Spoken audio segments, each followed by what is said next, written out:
Hey guys, so this is my new look. How do you like it?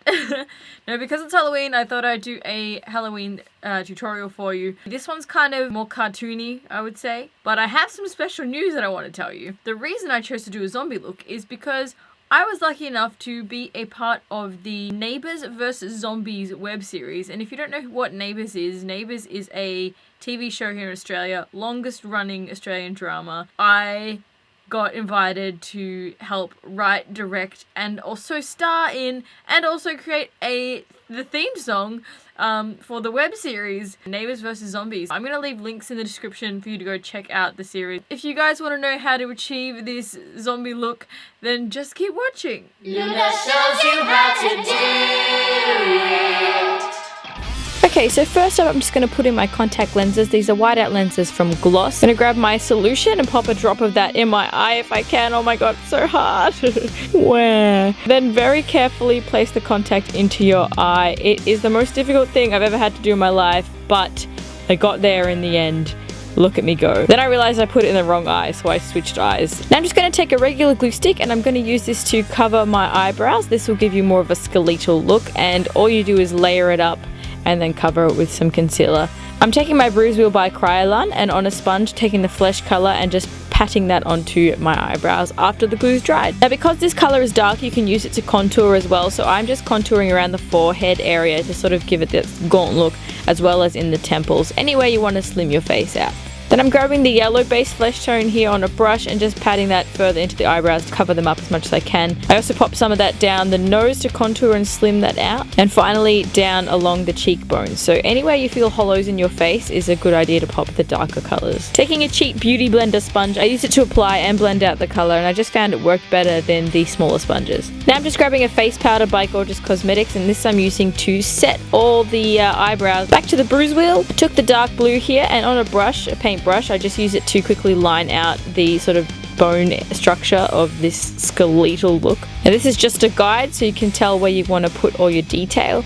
I also started to hollow out the eye sockets and put in frown lines as a base. Now I'll go do half of my face and I'll come back. Now I'm just taking some black Kryolan aqua color and I'm using that to outline the sockets, redefine the frown lines under the eyebrow to sort of give it like a really angry frowny look. Popped in where the nose cavity is going to be, just kept all the lines sort of jagged and messy, and you don't have to worry too much. Then I just went in and put in random bits of detail like saggy bags under the eyes, a bit of wrinkly skin on the forehead.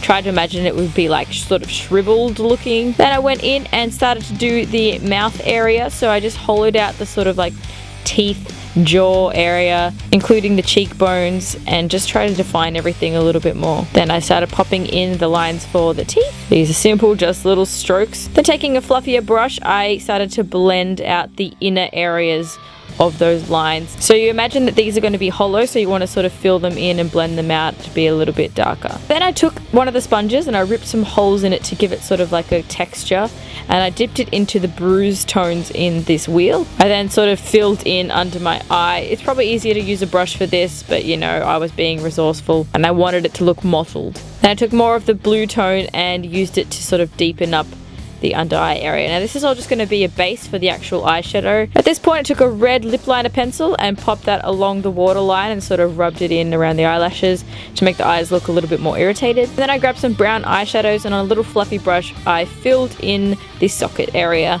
Then grab a black eyeshadow and go in and put in some more detail. It's best to put that around the edges and then sort of blend it inwards so you get that kind of depth, like the skin is all sunken. Then I took some more flesh tone on a clean brush and just went in and cleaned up any of the mistakes, and that also makes the lines a little bit sharper. Then I applied some bruise tone on my nose. I don't know why, I just kind of liked how it looked.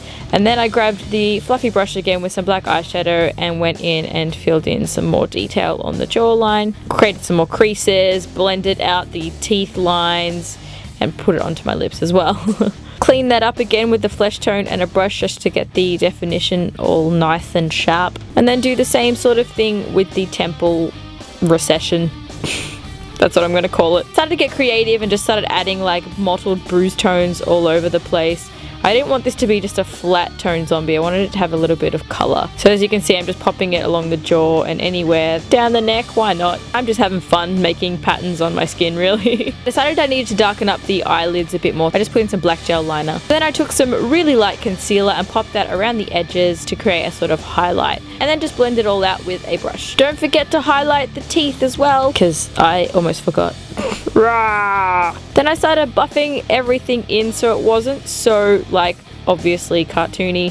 Set everything with that face powder again, just to get rid of the shine. Now I've got this like weird clay stuff that I got from the Halloween store, and what I'm doing is just sticking it to my neck. No adhesive needed, and then I use a spatula and just scrape it out, so I've got this like big blob of flesh. Then I'm grabbing a spatula and like actually trying to create teeth marks by scraping out the unneeded waxy clay. This is very time consuming, but it kind of looks pretty cool once you detail it out. I'm grabbing a little brush and adding some of that bruise tone from my wheel into the little bite holes. This could take a while. And then I'm taking the flesh tone, which is sort of like an undead flesh tone, and trying to cover all the waxy clay. I don't even know what it is. Then because you want to look more gaunt, I'm just going with a brown eyeshadow and defining my collarbone and, you know, any of my neck region, blending that out with the blending sponge. Just for extra detail, you can pop a bit of bruise tones around the wound so it looks a bit more irritated. But don't worry, we're going to add blood to this in a second. You can see here how the ripped sponge is sort of giving that capillary kind of effect. And then I went in with a bit of blue veiny colour to try and, you know, give the bruise a bit more depth. I don't know. I just was playing, having fun. Now I'm creating some veins. I just mixed a bit of the green and blue together and lightly painted on some sort of like branchy looking things. It looks like seaweed. I don't know. Then I blended it out a bit just by dabbing it with a sponge so it's not so prominent. Now we make the blood wounds. I'm just putting some red Cryoline aqua color inside the wound, and this is just a base for the blood. Then I grabbed some Maroun coagulated blood and just on a little like spatula thing, I don't know what this is, I started to lightly apply it all into the wound, making sure that it gets into each little teeth groove so you can see where the bite has happened. This zombie is obviously a child because the bite is very small. Then I just started slapping it on and letting it dribble down my collarbone and everywhere else to make it look like it was bleeding. This stuff is sticky, so you don't want to touch anything or let it drip because it just sticks to everything. It doesn't stain though, which is nice. This part was gross. I just got a cotton bud and started blobbing heaps of blood onto my mouth to make it look like I just fed. Then I applied more blood. I used a mix of coagulated blood and stage blood, so the stage blood's a little bit more runny. Catch the drip, catch the drip. Yuck. See what I mean? It's really messy, so you might want to like tilt your head back.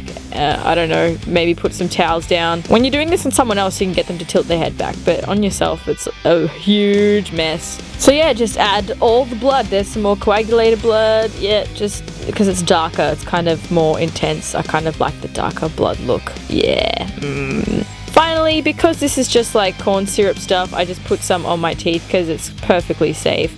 You might want to brush your teeth thoroughly after this, but it gives the effect that you've just eaten someone. Now it's time to make zombie poses.